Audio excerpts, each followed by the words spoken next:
Yeah, Finance Friday time. Another edition of First Ontario's Chief Operating Officer, Mark Perkins. We haven't had a chance to talk yet, so great to have you on the couch here Mark.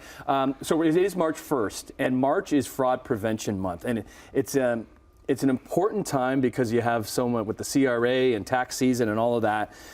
Things are becoming so sophisticated when it comes to frauds. Yeah, no, absolutely, and you're bang on there, Tim. You know, the first thing I wanted to start with is the Canadian Anti-Fraud Centre. Okay. They're the government agency who is responsible for monitoring fraud and for fraud prevention, and you know they're the ones who promote the March is Fraud Prevention Month. Fraud Prevention Month. So you know, let's start with. They've also recently come out with their 2023 report. So I just want to start really high level so the viewers understand kind of the magnitude of this issue. So in 2023, there was over 62,000 reports of fraud. There was over 41,000 victims of fraud. And here's the scary one. Those individuals lost over $550 million to these scammers, these fraudsters, these criminals. So while there's a lot of resources out there, there's a lot of education, you know, these fraudsters, these bad actors are making it harder and harder to determine what's legitimate and what's a scam. How do we protect ourselves when it comes to these scammers? Well, knowledge, you know, same thing, whether it's mortgage, interest rates, anything in the background, it's education is so important, so knowing what's out there. So, you know, the Canadian Anti-Fraud Centre has a website that you can go get that information, but really you need to understand kind of the premise, the basics around how these bad actors are trying to take advantage of you, and that's two things. They're trying to create a sense of legitimacy. They're going to pretend to be a representative from your credit union, your bank, your utility, a trusted brand like Costco or Amazon. They'll even pretend to be the police or the Canadian government. You mentioned the CRA, scam, and that one's just around the corner, right? We're coming into tax season. The CRA will not text you to let you know that you have a past due payment, nor will they threaten jail time or punitive fees and penalties if you don't pay. So, you know, again, that's creating that legitimacy. They'll pretend to be a family or friend member.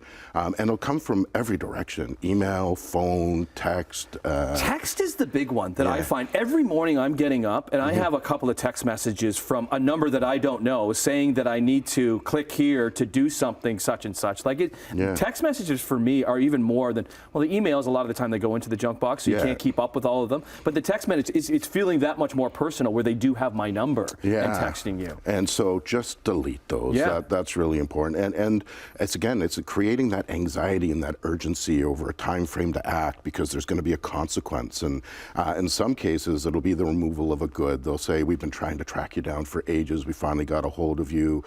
You have the benefit of this reward or this rebate. And if you act quickly, you can still get on the list. And if you don't, you won't get that benefit. And so that's the urgency, the call to act. But it's more common that it's punitive, it's negative, it's the CRA, it's, you know, you're gonna experience a punitive result if you don't act immediately. It says strong passwords. I have so many passwords rolling around in the old noggin, like it's like coming up with these, but that is important to have these passwords and then tracking them somewhere else. Of what the passwords are for what entity. Yeah, there's lots of tools and templates for consolidation of passwords. So you know, you want to have a strong password in places. It's all really, everything comes down to protection of financial and personal information.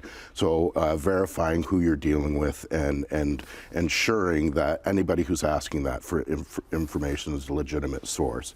Now you mentioned passwords, and this is something that you know, we talk about the evolution and the maturity of the fraudsters, of the bad actors, and using artificial intelligence and things like that. It's gaining ground, but you know, on the good side of the ledger, we do have things like multi-factor authentication out there. So I have received a lot of feedback from individuals that, you know, this is a pain in the butt. It's an extra step. For those who don't know multi-factor authentication, that's when you enter in your account ID and your password, and then you get an email or a text with a code. Get an email back, but you do start to see that a lot more. And then you have to put your code in, and then you can get your personal information. That is a real thing that we're starting to see too. Okay. Yes. So all good tips here as we run out of time. But if you do become a victim, contact your local police and any Canadian Anti-Fraud Centre. And if you have a financial question or topic that you want covered, email your questions to financefriday@firstontario.com.